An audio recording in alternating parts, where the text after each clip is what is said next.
Öncəliklə hər birinizi salamlayıram və çox minnətdaram ki, dəyərli bildiniz, gəldiniz və mən də sizdən dəyərləndirirəm hər birinizi. Mən başlamazdan öncə yoganın Ustad Patanjalinin, bizim böyük ustanın dedim, mantrası ilə başlayacağım. Sonra mövzular, praktikalar və mantraların biz birlikdə ilə iştirakçı olmuşuz. Əllərinizi mümkün mənim üçün belə tutarsınız. Oxuyacağım, sadəcə diqqətiniz bu səsdə olsun.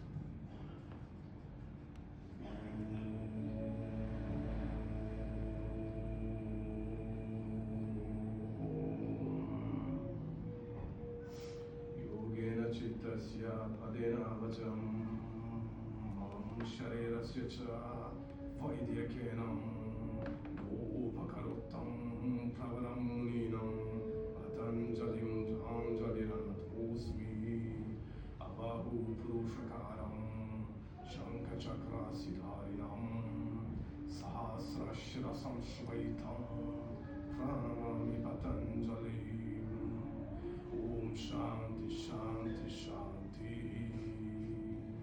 Om Bhurvasvaha Tatsaviturvarenyam Bhargodevasya dhimahi Yo Yona Prachodayat Om Shanti Shanti Shanti Om Mahadevaya Vidmahe Rudramutaye dhimahi Tanno Shiva Prachodayat Om Namah Shivaya Om Namah Shivaya Om Namah Shivaya Om Tat Purushaya Vidmahe Mahadevaya Dhimahi Tanno Rudra Prachodayat Om Namo Rudraya Om Namo Rudraya Om Namo Rudraya Om Namo Bhagavate Rudraya Om Shanti Om Murti Devaya Namaha Gurudev Patanjali Muni Namaha Om Shirdi Sai Bhagavan Sadguru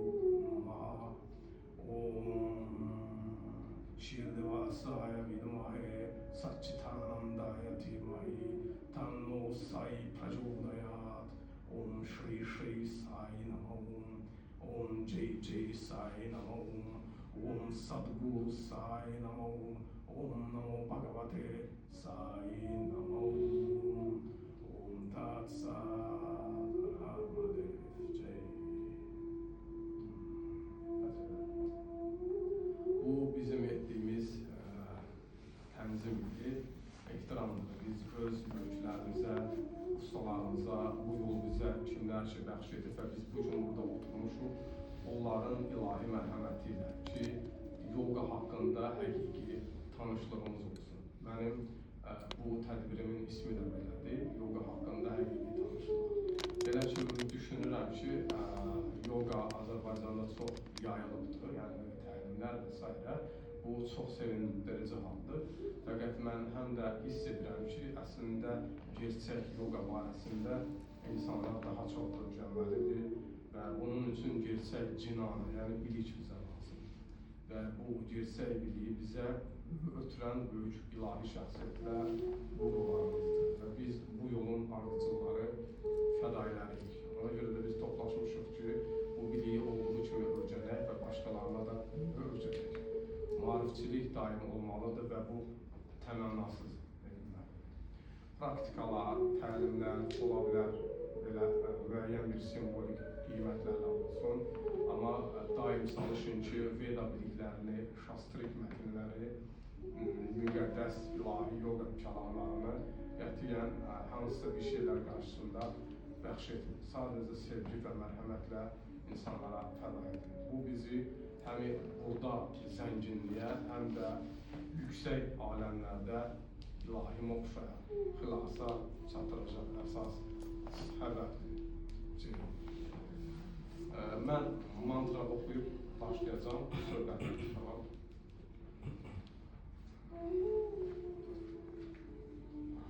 Bunun biraz səsi şeydir, amma olsun, indilik bundan başlayayım, sonra o da sizin instrumentlərlə bağlı.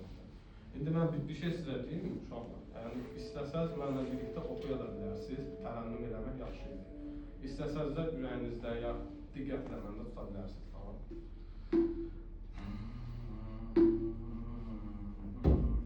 Bunu biraz səs qapalı ama olsun. Olanımız budur.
Mantrada, bunu bəlkə Sadhguru'da da eşitmiş olarsınız.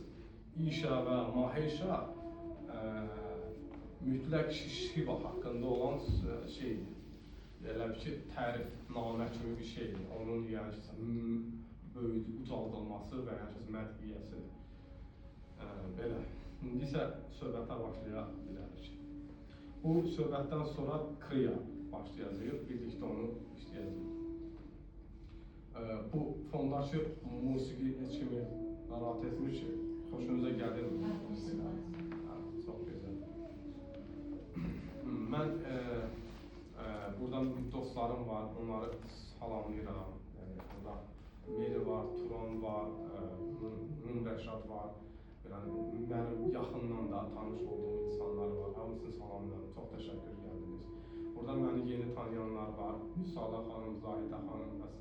Dünya zadı var, deyirlər. Dünya gəlib bilmədi, inşallah deyirəm. Xəyali gəlib dünya zadı. Xəyala xanım, xəyala üzr istəyirəm.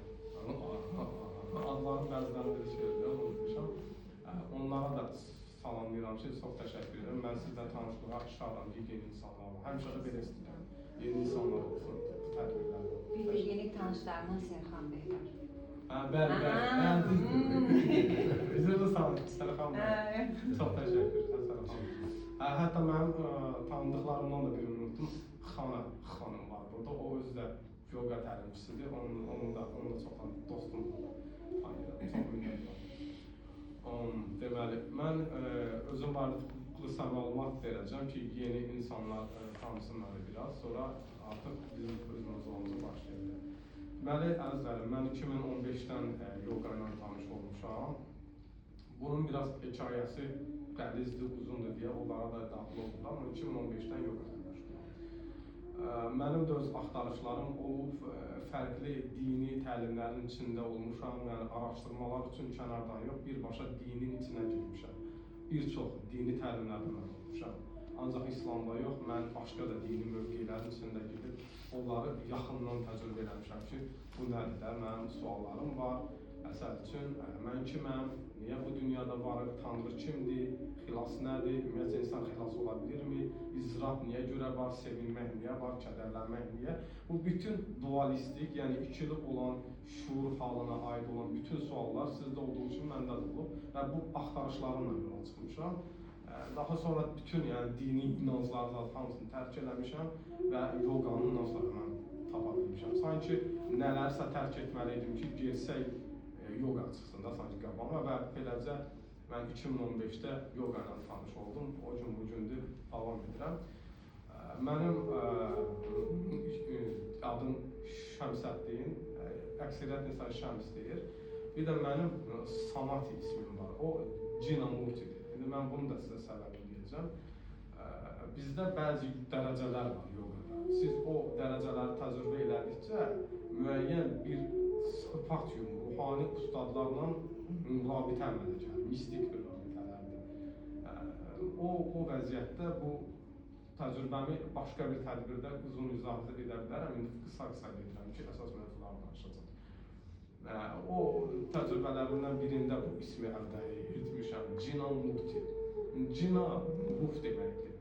Cainizmdə də bu söz keçir. Məsələn, Cainizm sözünün kökü Cinadan gəlir. Cina darşana, ruhani yolun giriş həqiqəti Cina adlanır.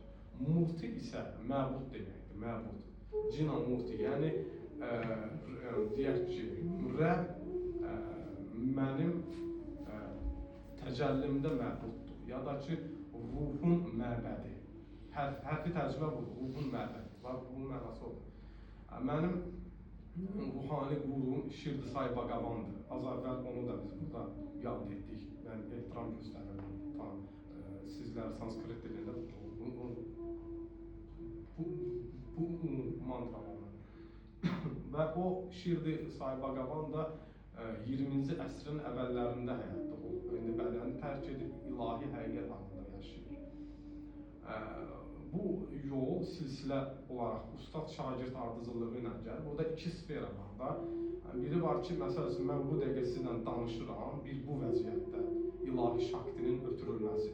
Bir də var ki, siz özünüz özlərinizdə işləyərək ki, hər kəs özlərində işləyirlər, burada mən tanıyıram hər kəsi.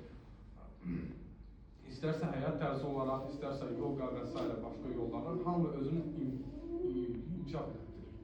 Düzdür?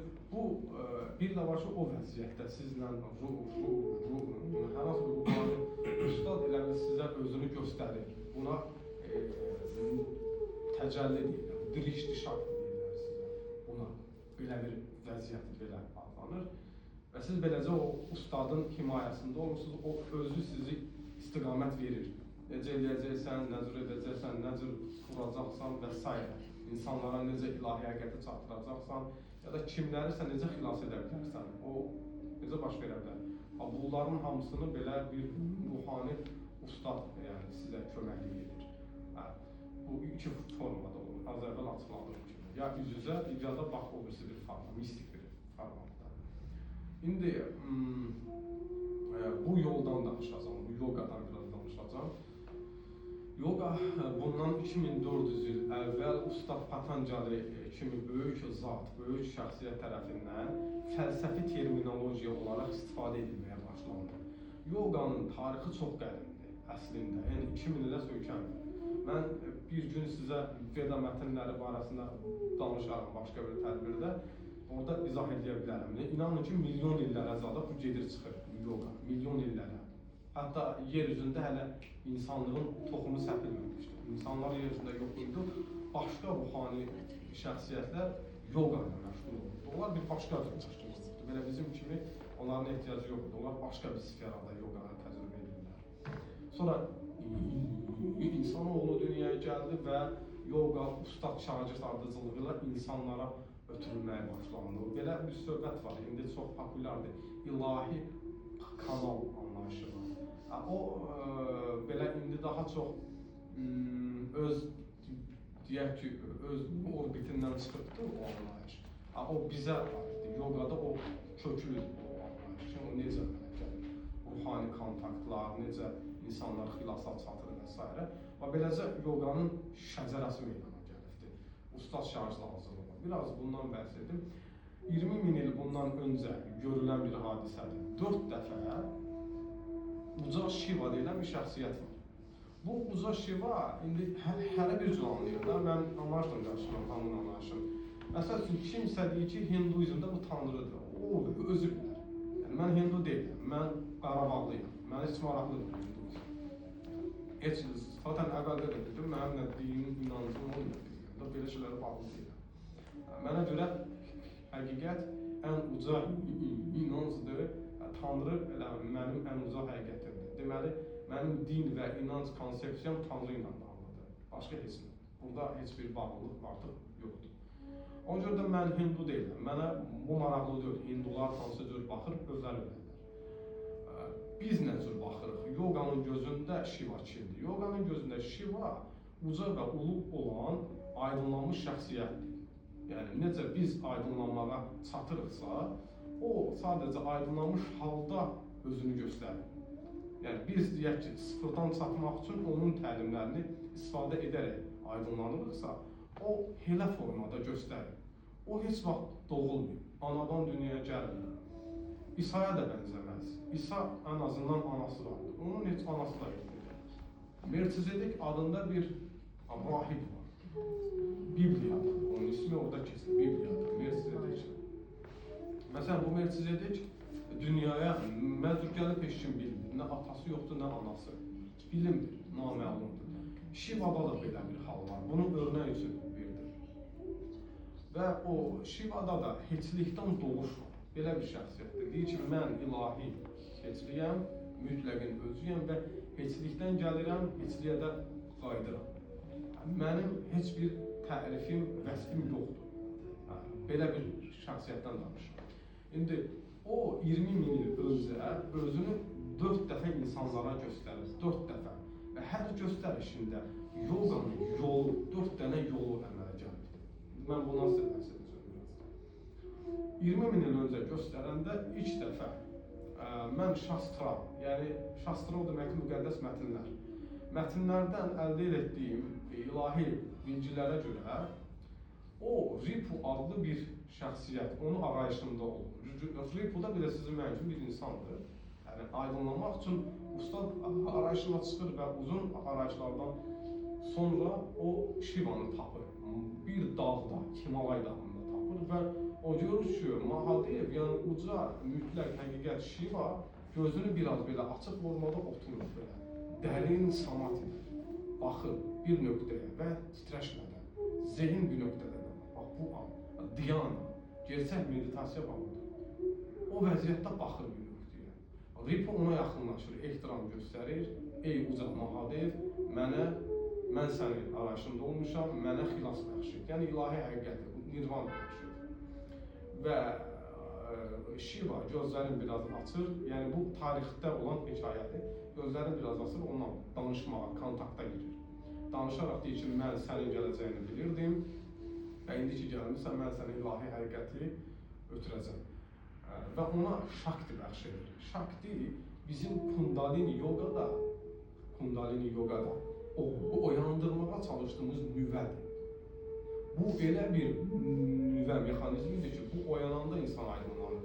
Qalan halda heç vaxt insan aydınlana bilmir. Biz nə ilə də məşğul olsaq, aydınlanma şansımız yoxdur. Yalnız Şakti oyanmalıdır.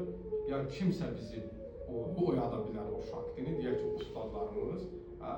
Ya da ki, biz çox əziyyətlər çəkəcək ki, o oyansın. Bəlkə bir həyata, bəlkə 5 həyata bilmirik. Yəni o reinkarnativ döngülərdən birində ya aydınlanırıq, ya da indi aydınlanırıq. Bu da indiki həyatımızda. Tamam, və Şiva Ripuya Şaktini bəxş edir. Və Ripunun axtarışına çıxan 7 nəfər var. Sapta Rishi deyirlər. Rishi sözü sanskritində peyğəmbər deməkdir. Biz indi ona peyğəmbər deyirik belə insanlara. İndi heç peyğəmbərlər də yoxdur. Belə adamlar görmək çətindir. Uca peyğəmbərlər, İsa kimi, Məhəmməd kimi, Musa kimi. Bunlar bizə görə böyük ustadlardır. Yəni İsa misal üçün çox böyük ustaddır. Məhəmməd peyğəmbər böyük ustaddır. Onlar öz dövrünün açaryalarıdırlar. Açarya bilirsiniz nədir? Yol göstəriciləri. Çox nadir adamlar elə səviyyədə olur. Yəni niyə siz baxın da İsa 2000 il öncə yaşayıb, hələ də onun kəlamı yaşayır. Bu elə belə bir vibe deyil ha. Siz təzəmə enerjiyə baxın da. Biz buradan bura 2 dənə söz deyək, mən çox gümandır 5 gün sonra hamısını unudulacaq. Çünki biz elə bir şəxsiyyət deyilik. Biz ucala bilərik, onların dərəcəsinə vara bilərik, çata bilərik. Amma onlar bir başqaydı. Görürsünüz, sözləri 2000 il sonra yaşayır. Ya da Məhəmməd Peyğəmbərin özü. 1500 il öncə, çox vaxt deyil, 1500 il az deyil. Deyib, bədəni tərk edib gedibdir. Ondan sonra yayılıbdır İslam. Barış. İslam nədir? Salam sözündən gəlir. Salam nədir? Barışıq, sülh olmaq. Sanskritində də var. Şanti. Şanti sözü budur. Huzur və sülh içində olur. Özünlə, cəmiyyətlə, təbiyyətlə. 3 sferanın daxilində ana hata çakra, paramatma ilə, öz ruhani, əbədi varlığınla birləşdik. Bax, bu şantidir, huzur və salamatçılıqdır. Və indi sizə deyəcəm, budur ki, bu Ripu 7 dənə rişini qəbul edir. Bu rişilər gəlir onun qarşısına ki, bizə ilahi həqiqət bəxşir. Və o Ripu darşanı, yəni ilahi həqiqəti danışmaq vasitəsilə ötürür. Orada birinci nüans var. Danışmaq hamı danışa bilər. Hamının dili var, nitqi. Amma şravanan, bəs dinləmək necə? Hamıda varmı? Bax, biz buna diqqət edəndə aydınlanma baş verir. Belə ki, ustadın nitqindən yayılan səs ilahi kəlamdır. Və o bizim qulağımızdan daxil olur, aşağı sferalar, yuxarı sferalar burulğan əmələ gətirir, yavaş-yavaş. Sanki gözə görünməz çarxdır, hərəkətlənmə gedir. Və karma bizim hərəkətlərimiz negativ ya pozitiv, bu ikilidir. Bu pozitiv də olsa ikilidir, negativ də olsa. Neytral bir bölgəyə çıxmağa doğru hərəkət edir, yəni təmizlənir. Və bu təmizlənmə o qədər yavaş-yavaş gedir, amma eyni zamanda özünü göstərir ki, biz fərqinə baxaq ki, wow, eşitdik, təsir elədi, gördük, təsir elədi, oxuduq, təsir elədi, praktik elədik, təsir etdi və s. Bax, beləcə, Ripu, bu 7 dənə sapta sözü 7 deməkdir sanskritində, o sapta rişiyə ilahi həqiqətə öyrədir və bu 7 nəfər dünyanın hərəsi bir tərəfinə yayılır və yoganın sirləri bu formada birinci aspekt belə açılır. 2. Ustad Shiva bir dəfə də özünü göstərir, bu dəfə öyrədir silə çəkməyin yolunu. Şambo, Mahadev deyilir bu vəziyyətinə. Şambo, orada ağır çiləkeş zahidin örnəyidir. Dağlarda yaşayır, meşələrdə yaşayır. İndi biz şəhər həyatındayıq. Amma indi mən söhbət edirəm ki, belə hallar qədimdə, 20 min ilin tarixi.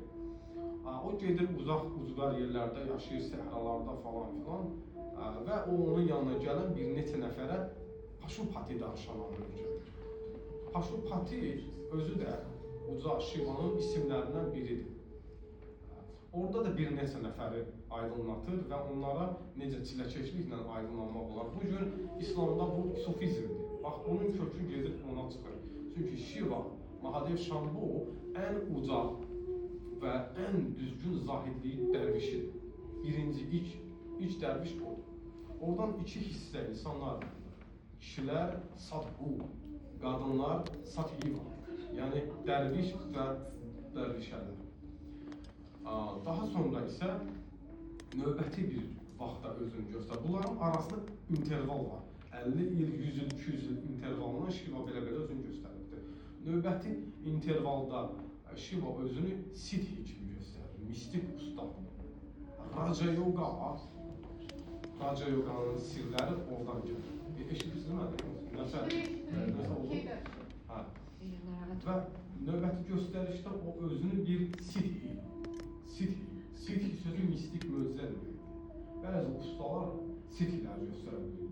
İndi belə ustalar azdır. Bizim şuur səviyyəmiz çox aşağıdır. Ona görə indi belə ustadları toplumsal olaraq kinetik dəyişmişik. Əvvəlki ustalar üçün uçmaq falan bizə də şeylər deyə bilmirik. Artıq bu mümkün deyil. Amma deyək Şambonun dövründə bu mümkün idi də. Şambo bunları öyrədir insanlara. Mistisizmi, mistik gücləri, yox olmaq, teleportasiya, telepatiya. İndi də bəzi insanlarda bəziləri utanıqdır. Elementar, aşağı səviyyədə. Və orada yaranan məktəb Siddhanta məktəbi adlanır. Burada yoqlar 8 pilləni izləyir. Ashtanga yoga, Birazdan bəhs edəcəm bu Aştanqadan. Və daha sonra bir dəfə də özünü göstərir. Burada isə o Nat Sampradayın quruculuğunu edir. Və Shiva öz həmkarı Bayravi ilə Nat ilahi sirrini, Shaktinin məhəbbət ilahi eşqini paylaşarkən Matsyandranath Guru deyilən bir ustad var. Bu eşidir bunu və eşidir onu aparır kənarda Goraknath deyilən bir başqa tələbəyə, uşağa, 8 yaşlı bir uşağa götürür. Goraknath böyüyür, Hatha yoga var, bugünkü. Hatha yoga da oradan gəlir, Nat Sampradaya. Bu da o Goraknathın ilahi yoludur, fəlsəfəsi. Belə və bir dəfə də özünü Shiva göstərir. Burada Trikula Darshana, Tantra yoganı öyrədir. Və Tantra yogada bütün bu 4 dənə sfera birləşir. Hatha yoga, Kriya yoga, Kundalini yoga və Raja yoga. Çünki əsas 4 dənə yol var. Növbəti yollar bunun içindən çıxdı. Məsələn, bu günlərin Sahaja yoga çox maraqlıdır və onun ilahi şəxsiyyəti bir qadın olub. 50-ci illərdə həyatdaydı. Aydınlanmış bir qadındır. Bəli, qadınlar da aydınlana bilər. Hətta mən deyirəm ki, qadınlar şaktidir. Məsələn, fərqindəlik olarsa, siz hansı qadınsınız? Deyim, 200 nəfər kişi var. Kişilər kinetik enerjidir, hərəkət. Qadınlar isə ilahi enerjidir, şakti, hiss edən, duyan, dərinləşə bilir. Ona görə məsələn, qadınlara bir meditasiya öyrət, o daha dərinə gedir. Amma kişi öyrədən deyil, alınmır. O hələ məntiqdədir, hələ o çəkçi öyrək, bu nə danışır məsələn. Bu niyə belə əynin geyini, məsələn. Yəni, məsələn, kişilərin ağlına belə şeylər gələ bilir. İndi məsələn, məni tanıyanlar üçün bu normaldır. Amma məsələn, tanımayan qeyri tərəfdən biri gələr, onun üçün bu qəribə gəlir. Niyə geyim var, niyə bu instrument, bunu sən... Çünki məntiq, sorğuluyuruq. O da elə olmalıdır, təbii. Və bu Trikula Darshana da Usta Shiva bizə Tantra məktəbini verir. Bax, Tantrada bu 4 dənəsi birləşir, bunu birləşdirir. Və mənim yolum Ashtanga yogadır. İndi biraz bundan danışacağım. Ustad Patanjali Gurudev Ashtanga yogada 8 pillə, Ashta 8-dir, Anga üzvdür, yoga birləşməkdir. Ashtanga yoga 8 rabitə üzvünün birləşməsinə deyilir. Burada biz 8 üzv bədənimizi də nəzərdə tuturuq, həmçinin çakra, mental dünyamızı, duyğusal dünyamızı, koşalarımızı, pranayama, anandamaya, vijnanamaya, cinanamaya, koşalarımızın birləşməsi. Koşalar nədir? Bədənin fonunda olan energetik bədənlər. Dərinləşmiş usta öz energetik bədəninə toxuna da bilir, hiss edə bilir, hətta onunla səyahət belə edə bilir. Və qeyri-adi mistik təcrübələri onlar. Bu onlar üçün sadə bir şeydir. Və Ashtanga yogada, yoga sutralarda açıqlanıbdır. Kimlərsə istəyərsə də bu tədbirdən sonra Zülfiyə xanıma yaxınlaşa bilər, ondan açaq götürə bilər və mən o insanları, bütün hamısına bu yoga sutraları və bizim tərcümə elədiyimiz kitabları pulsuz paylaşırıq zaten. Burada Turan xanım sağ olsun, Zülfiyə xanım oxuyur, Turan xanım da tərcümələr edib, ingilisçindən nə qədər. Mən özüm sanskrit dilindən tərcümələrdə iştirak edirəm, baxıram, nələr, necə. Belə və biz bunu paylaşırıq təmənnasız. Bunlar lazımdır ki, paylaşılsın, insanlar olduğu kimi yoganı öyrənsin. Və yoga sutralarda bunlardan biridir. Ashtanga yogada usta Patanjali deyir ki, əgər hazırıqsa, elə isə başlaya bilərik. Çox maraqlıdır da bu, hazırıqsa. Biz necə hazırıq ki, yogaya başlayırıq? Yoga hazırlıq deyilmi? Yox. Patanjali deyir ki, xeyr. Sən hazırsansa yoga başlayır. Hazır deyilsənsə, heç nə başlamır. Sadəcə elə belə bir gündür. Gəldin, gördün, getdin. O birisi günlər kimi. Amma hazırsansa bir şeylər başlayır sən batinində, daxilində, qəlbində, zehnində, fizionomiya. Artıq buna titləşim verir. Yəni hiss yaşayırsan, çəkim yaşayırsan. Bax, bu başlanğıcın göstərici əlamətləri. Belə ki, Patanjali yoga sutralarda deyir ki, Yogaş Chitta Vritti Nirodha. yoga çiddinin, zehnin, vridyanın, titreşmelerinin, nirodda, sərbəstliyi də, azadlığıdır. Bu bir metoddur. Burada din ya da inanç təbliğ edilmir, öyrədilmir. Kim hansı dindədir orada da qala bilər, kim dinsiz də orada qala bilər. Buna ehtiyac yoxdur. Mənim tələbələrimin içində, məsələn, müsəlman olanı var, ibadət edəni var, məsələn, xristiyan olub kilsəyə gedəni var, yahudi olanı var və mən onların heç birisinin dinlərini soruşmuram. Yəni, özləri mənə deyirlər ki, mən filan din içindəyəm və mən demişəm ki, bu mənim üçün fərq etməz. Pranidana, təslimiyyət halında olmaq lazımdır. Hər kəsin görüşünə, dininə, inancına, zaten Azərbaycanın bu şeyini çox sevirəm. Biz başqa ölkədə olsaydıq, mən çox güman deyirəm ki, biz belə bir tədbir keçirməyimiz bəlkə alınardı, amma çətinlik olardı. Amma burada bu çox rahatdır. Gəlik oturduq və başlayır keçirmək. Yəni, niyə tolerantıq? Buna görə də təbii ki, ölkənin qurucu rəhbərinə təşəkkür edirik ki, o belə bir şərait bizim üçün təmin edir. Hər dəfə. Cay sözü eşq olsun. Cay o deməkdir, eşq olsun. Və Patanjali usta 8 pillədə açıqlayır yama. İndi biraz bu pillələri danışım, sonra praktikalara keçəcək. Yamalar, əzizlərim, 5 əsas qanundur. Bizə görə 8 dənə prinsip var. Bu prinsipin bir dənəsi belə pozulmamalı. Əgər sən pozursansa, sən yogi deyilsən. Sən nəsə başqa şey ola bilərsən.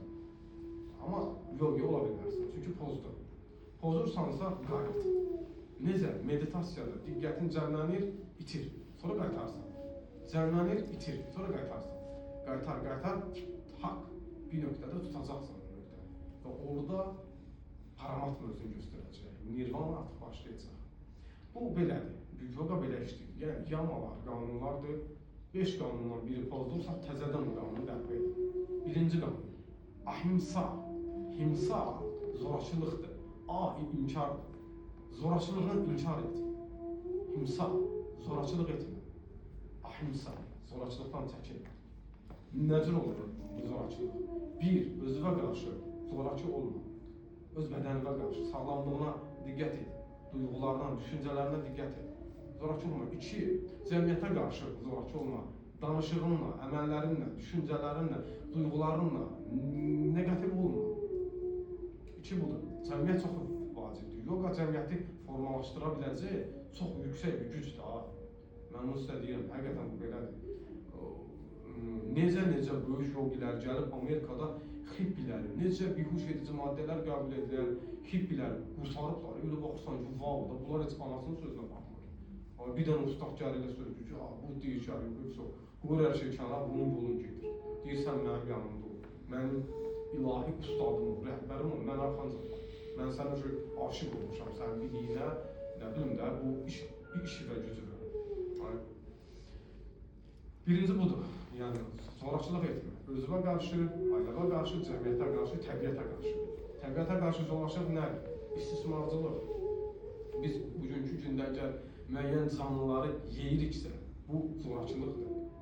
Mən bunu istəmirəm, mən demirəm ki, bunu edən pisdir, mən bunu istəmərəm. Amma mən deyə bilərəm ki, bu düzgün deyil. İnsanın mədə-bağırsaq sistemi, çənəsi, ağzı, ürəyi və s. 4 dənə ot yiyən heyvana uyğunlaşmış haldadır. Bu uzun bir təkamül prosesidir. Uzun danışmaq istəmərəm, yormaq istəmərəm sizi. Amma qısa bir əlamət deyəcəm.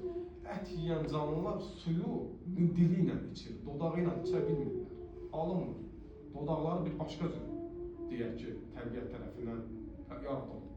Ot yiyən canlılar isə suyu dili ilə içə bilmir, dodağı ilə hörtüldədib içir. Baxın qoyuna, inəyə zada baxın, onu hamısı belədir. Və siz də götürün bir dəfə su için. İndi mən birazdan sizə burada çay təklif edəcəm. İlahi təklif edilmiş çaylar, konsantrası təklif edəcəm. İçin, içəndə onun fərqinə varacaqsın. Dodaqla su içmək olur, çay içmək olur. Dilinizi salıb görəcəksiniz, diliniz səni çabalayacaq. Yəni oturub eləyib içə bilərsiniz. Əgər mümkündür. Bizim bu ən azı hələ mən balaca bir mental verirəm, amma bütün amma bizim bütün sistemimiz həqiqətən də otçul canlılara öyrəşir. Bu o demək deyil ki, biz qoyunuq, inək. Yox, biz insanıq, biz ondan fərqləndik. Amma biolojik təbiətimiz ona uyğunlaşmışıq. Ona görə də biz nə qədər bədənimizə ət qəbul ediriksə, zaten sağlamlığımızın da qeydinə qalmış oluruq. O ilə birinci qanunu pozuruq. Özümüzü pozuruq, təbiəti qoyduq. Yəni birinci özümüzü, sağlamlığımızı təhlükə altına atırıq. Və yogada zaten budur ki, bunu təmizlə. Təmizlə ki, başlayasan. Bax, usta əvvəldə nə dedi? Hazırsansa başlayırıq. Hazır deyilsən, başlamaq alınmır. Nə qədər çox səhvlər olur, biz özümüz bilirik də, deyək ki, səhvlərimiz. Nə qədər çox olur, başlamırsan. Yerində atılmırsan. Yerində. Action, fəaliyyət var, amma yerində atılmır. Tak. Əsiyarlar var, belə. Ona bənzir. Nəsə, ikinci qanuna keçirik, uşaqlar. İkinci qanun satyan. Satyan dürüst olmaq deməkdir. Daim dürüstlüyə önəm verilməlisən. İşində, gücündə, duyğularında, düşüncəndə, əməllərində, danışığında. Mənə çox insanlar çox maraqlı vədlər veriblər, təkliflər ediblər. Amma mən sezmişəm, görmüşəm ki, bu vədlərin arxasında satya pozulur, dürüstlük pozulur, bu yoga deyil. Mən artıq bu alınmaz. Bu vədlərə doğru getmək,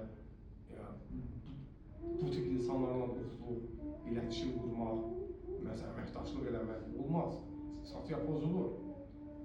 Nəinki mən, yəni mən bunu sizə hər kəsə deyirəm və bilirəm ki, siz hamınız məsuliyyətli insanlarsınız.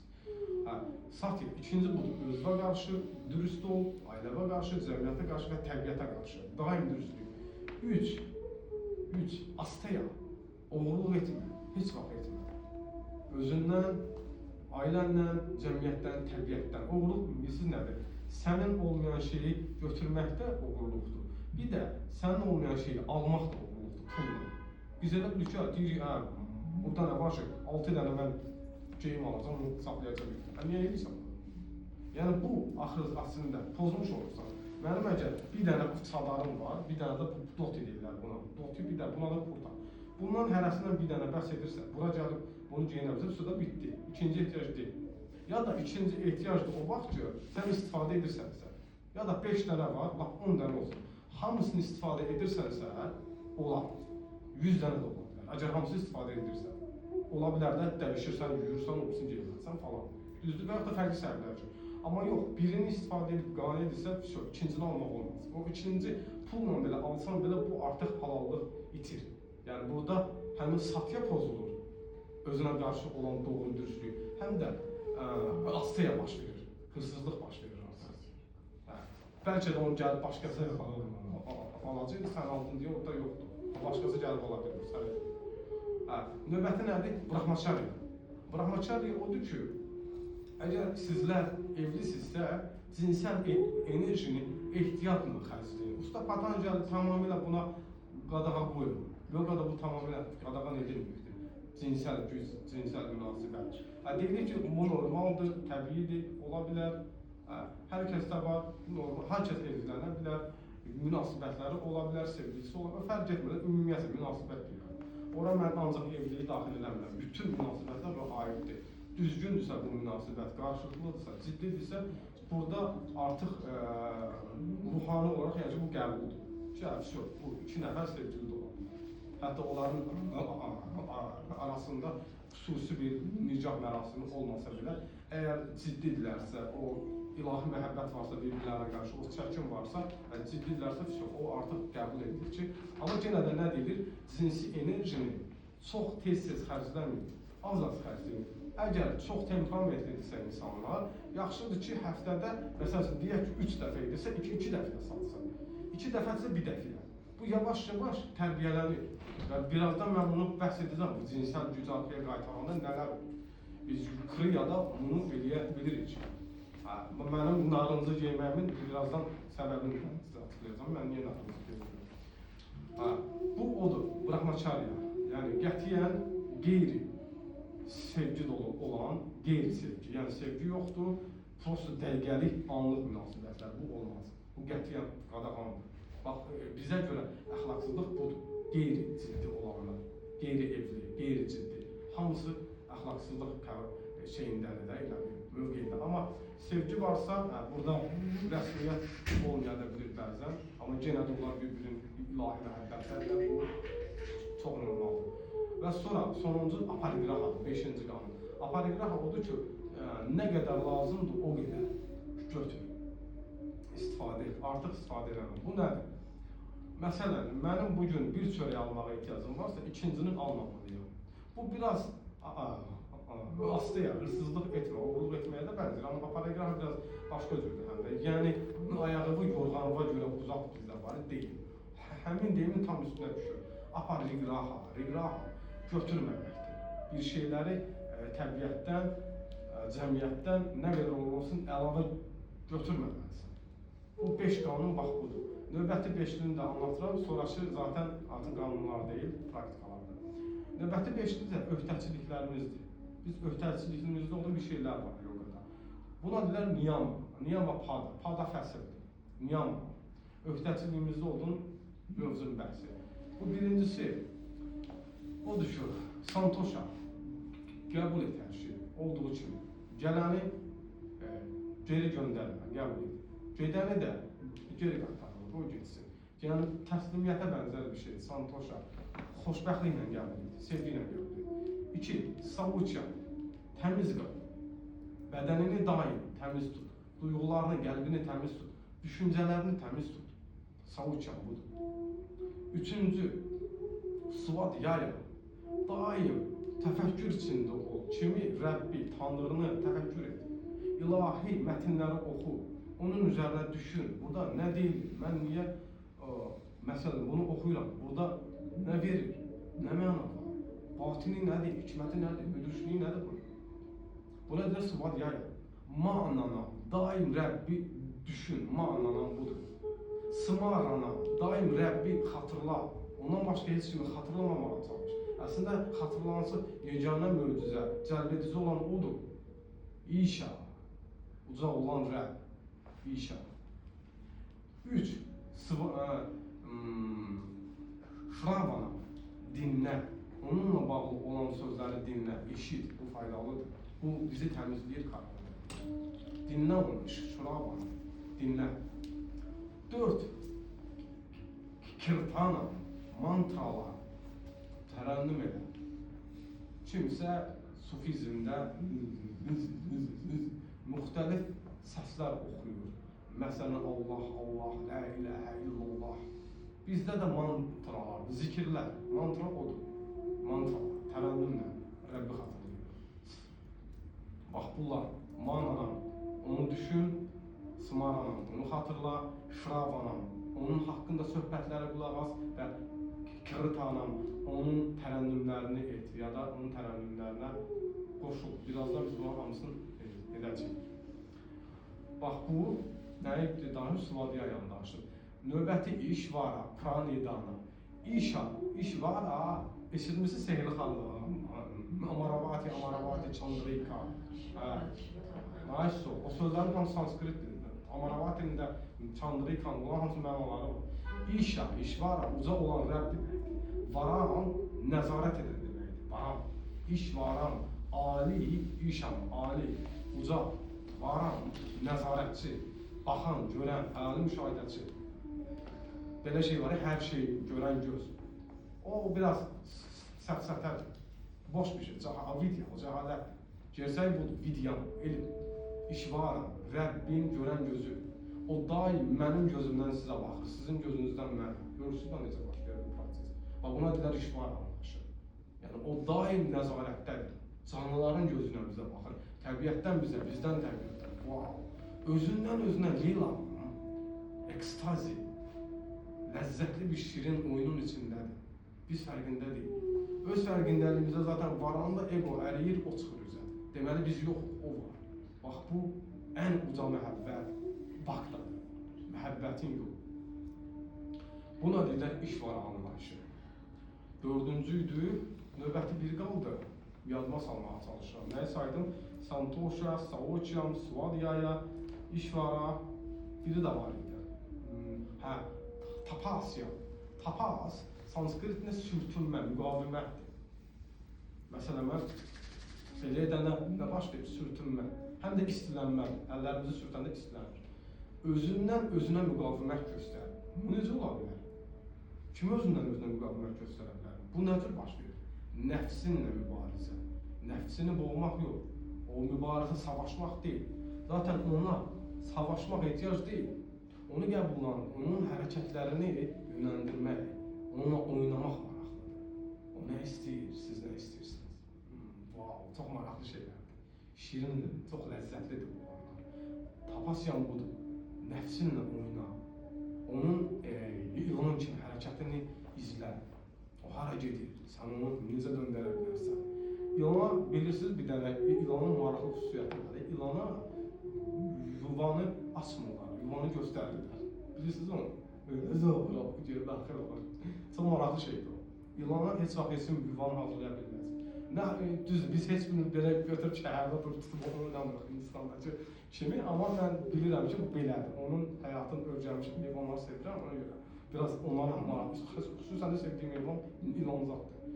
Mən bir neçə belə sevdiyim heyvan var, onlara biri budur. İlanlara heç vaxt yuva açmaq olmur, mümkündür. O ona yuvanı göstərirlər, o özü gedir, ora girir. Deməli, ilan nəfsimizdirsə, tapasya, onunla müqavimət göstərərək, onu yandırmaqdırsa karmanı yandırmaq odur, tapasya. İlana nəfsimizə yol göstərəcək. Bax, belə getmə, belə get. Ona elə tapasya. Və bununla da bu 10 dənə əsas məsələni mən sizə verdim. Bu videolar hər birinizə göndəriləcək. Qəti narahat olun, hər birinizə bu göndəriləcək. Telegramdan, çünki böyük megabayt çox olur. Ona görə də hər birinizə göndərəcəm Telegramdan. Ki, sonra oturub dinləyib faydalana biləsiniz. Və sonraki pildələrdə Usta Patanjali açır asana şöbəsini. Asana odur ki, tam rahat otura biləcəyiniz bir vəziyyət. Mən bu vəziyyətdə oturmuşam. Bu vəziyyət Siddhasananın bir sadə versiyasıdır. Birazdan Xriyada mən tam Siddhasana göstərəcəm sizə. Onun necə otururlar. İndi bu onun biraz sadə versiyasıdır. Rahatdır mənə bu cür oturub danışmaq. Siz də hər hansısa bir vəziyyətdə oturmuşsunuz, bağdaş və s. Buna deyirlər asana, oturuş vəziyyətlər. Növbəti pildə gəlir pranayama. Prana, ayama kontroldur, pra və na. İlkin titrəşmə, başlanğıc enerji daxilimizdə yaşayır, ətrafda var, içimizdə var. Onu yönəldərək hərəkət edərlər. Svadhyaya nəfəsin tantrayogada olan elminin adıdır. Svadhyaya nəfəs elmi, nəfəs sənəti vasitəsilə pranayamanın enerjini yuxarıya, aşağıya hərəkət edir. Bədəndə 5 dənə vayu var, hərəkət edən küləklər. Bunlar vasitəsilə prananın istiqamətini dəyişərək insanda daha yüksək mərtəbələrə temperament artırmaq, azaltmaq olur. İnsan istiliyini azaldıb artıra bilir. Soyuqda isti olanlara əynini nəzik geyinər. İstidə soyuq olan ona əynini qalın da geyinərlər. Fərq eləməyəcək. Ya da ilahi şaktini bununla oyada bilər. Yuxarı mərtəbə pratyaharadır. Pratyahara duyğuların duyğu obyektlərindən geriyə, içə doğru döndərilməsidir. Məsələn, cinsəl istəklərimizin aşırı olduğu vəziyyətdə, şiddətli vəziyyətdə onu çöndərsən isə introvert, ekstravert də insanlarımız. Biz hamımız beləyik, təkcə insanlar yox, hamımız, mən də deyim. Yəni, gözüm çölə baxır, içimə baxa bilməz ki, danışığım çölədir, içə deyil. Amma tapasyam çiləkeşliklə geriyə döndərə bilərəm, görüntünü geriyə döndərərəm, eşitməni geriyə içə döndərərəm və toxunuşumu, fizikimi geriyə döndərərəm və nəticədə bütün varlığımı geriyə döndərərəm. Bax, buna pratyahara, ekstravert, introvertlik deyilir. Duyğumun duyğu, çay içmək istəyirəm, duyğum orada istəyir. Dur, dayan, stop et, dəqiq istəyirsən də bunu, geriyə döndər. Meditativ halda ona belə bax, heç nə eləmə, eləcək bax o çaya. Ən ləzzətli yeməkdir. Məsələn, getmişsiniz restorana, mən bilirəm, səfər kababı zat gələcək. Deyək ki, balığı da var. Məsələn, boydu qabalı, baxın, bunu nəzir edəcək, iştah gəlir. Ona prosto bax belə, dur, sadəcə həmin onu dur. Hiss edəcəksiniz ki, ekstravertlik başlayır artıq. O dayanmaq anı sizin elə bir ki, hər şey saxladığınız andır, beyin, torunuzda elə bir şey. Beyində elə hər şey saxlamışsınız, belə durmuşsunuz. Ona komment vermə, bu nədir, nə deyil, bu nə yemək. Heç bir komment vermə, eləcə bax, tutacaqsınız ki, elə bir şey, yemək yoxdur da orada. Nəsə bir şey, nəsə bir ilahi bir enerji var orada. Oradan da baxır sizə. Bax, burada ekstravertlik anı başlaya bilir. Yəni, Pratyaharanı belə örnəklərlə verirəm. Aslında çox dərin bir mövzu var. Yəni Fatih arada duyğularımızı içə göndərməyə biz öyrənirik. Sonra nə başlayır? Ora gəlir daharana, diqqətin bir nöqtədə cəmlənməsi, diqqətin cəmlənməsi. Diqqət var, indi mən baxıram, zehnim oynayır, titrəşir, tak bir nöqtədə saxladım və getdim, bu vəziyyətdə qaldım. 1 saat, 2 saat, 3 saat və daha sonsuza doğru. Bu növbəti pillə Dhyana gerçək meditasiyanın başlamasıdır. Gerçək meditasiya barəsində biraz örnəklər verəcəm. Mən eşitmişəm, insanlar meditasiya edir. Amma onların çox əksər etdiyi meditasiya deyil. Onlar gerçək deyil, illüziya edirlər. Gerçək meditasiyada xəyal qurulmur. Gerçək meditasiya gözün önünə heç nə gəlmir. Gerçək meditasiya xəyal obyektlərlə işlənmir. Oturmuşam, dağdayam, uzanmışam səhrada, su ləpələnir, üzərimə külək vurur falan. Bunlar heç bir meditasiya deyil. Mən buna görə əvvəldə dedim ki, bunun adı nədir? Yoga haqqında həqiqi tanışlıq. Gerçək yogada bunlar heç birisi qəbul edilmir. Gerçək yogada biz meditasiya ona deyirik ki, dharana, diqqətin bir nöqtədə dayandığı an zehin susur, düşüncə səngiyir və meditasiya orada başlayır. Biz buna meditasiya deyirik. Və bundan yuxarıda artıq samatidir. Samati isə aydınlanmaqdır, nirvana, ilahi mokşanın, xilasın baş verdiyi andır və o xilas mərtəbəsinə girəndə onun da içində pillələri var. Kevala kalpa samati, nirva kalpa. Kevala kalpada karmik döngü sıfırlanmağa doğru gedir, toxumda birləşir, iç çəkirdəkdə. Amma hələ yaşayır, düzələ də bilər bir anda. Qayda bilər bu vəziyyətləriniz. Məsələn, gəlmişsiniz o dərəcələrə, dağ kimi bulunursunuz, bir anda elə bir hadisə olur ki, elə bir əməl edirsiniz ki, bütün o dağ toz parçası kimi parçalanır. Təzdən oldu, toxumdan düzəldir. Növbəti samatidə isə nirva kalpada toxum şakti, ilahi ateşdə yandırılır və bitdi. Artıq mən deyə bir şey yoxdur. İçimdə, çölümdə, sağımda, solumda, yuxarı, aşağı, bütün istiqamətlərdə ilahi işa, Rəbbin özü var. Bitdi artıq. Bu gerçək paranirvana, uca nirvana vəziyyətidir. Usta Buddanın çatdığı səviyyə bax budur. Usta Patanjanın çatdığı səviyyə bax budur. Və biz bunun təlimlərini veririk insanlara ki, yoga belə olanda insan aydınlana bilər. Qalan halda insanlar yoganı təlim kimi görəcək, müvəqqəti bir iş kimi, nə bilim, işdən çıxmışam, gedim biraz məşq edim, özümə gəlim. Bunun üçün fitness var. Ora getsə daha yaxşı olur. Çünki yogada fitness yoxdur. Ora daha yaxşı həqiqətən. Yogada yəni məqsəd bu deyil, ona görə deyirəm. Və beləcə bunun üçün də 4 dənə əsas üsul olur. Hatha yoga, fiziki bədənin hazırlığı, sağlamlığı, şatkarma, 6 sferadan bədəni təmizlənməlidir. Ondan sonra hatha yogada inkişaf başlayır. Kriya yoga və ya anlattığım sular, yəni alıb verdiyimiz nəfəs sənətini idarə eləmək və bununla kriya vasitəsilə kundalini keçirir. Buradan şaktiyə toxunuşlardır. Çakraları hərəkətləndirir, energetik bədənləri hiss etməyə, duymağa başlayır, dərindən. Növbəti kundalini. Kundalini çox mistik bir yoga. Orada artıq hisslərimiz güclənir, artıq hərəkətlərimiz başqadır. Daha slow hərəkətlərlə biz daxili ekstravert, introvert dünyamızı kəşf edirik. İlahi şaktini oyandırırıq və kundalini oyanaraq sahasrara gələndə raja yoga başlayır. Burada artıq dərin, sükut, artıq heç bir praktikanın olmadığı, hətta yoganın belə itdiyi andır.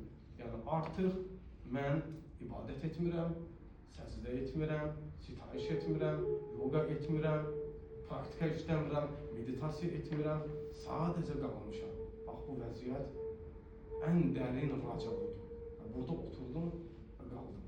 Çünki heç nə yoxdur. Heçlikdə bir şey axtarılmır. Bax, bu ən ilahi həqiqətə raja yogada belə gəlir, çatılır. Mən bunun 4-ünün də təlimlərini verirəm. Təbii ki, bunun hamısına uyğun insanlar fərqli-fərqlidir. Kimsə hatha yogaya uyğundur, kimsə kundalini, kimsə kriya, kimsə raja və belə-belə insanlar gəlir və mən dərimdən gəldiyi qədər öz köməkliklərimi göstərirəm, təlimlər vasitəsilə. Vaxtımız daralır, praktikalara keçək. Bilirəm mən, narahat olma, bilirəm. Nə qədər qalıb ki? Artıq 54 dəqiqə keçir. 6 dəqiqə qalıb, yəni 1 saat söhbət etmişik. Yəni bunun özü praktik oldu bizə. Tamam, başlaya bilərik.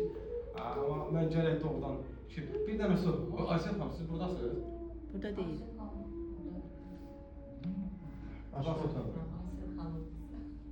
Aysel xanım, siz niyə deyirəm? Yəni ikinci saat eləmək olar, onu mən ödənişini yürürəm. Yəni cəmaata görə Soruşsa deyəm. hə, bir dənə soruşaq. İkinci neyirsən ki, bütöv yarısını elə də. Onsuz da Zahidə də gedəcək, mən də gedəcəm. Ruslarxan gedəcək. Yarım saat. Yarım saat. Bizim də Dördün yarısı deyim. kompüterdə oturub çalışdırsan, biraz da artırarsan. Yarını götür. Yəni mən Yarını götür. bilirdim ki, söhbət vacibdir, ona görə bunu edirəm də, ona görə indi amma praktikalara başlaya bilərik, söhbət bitdi. Prost Aysel xanım gəlsin, ona görə. Kimsə mən telefon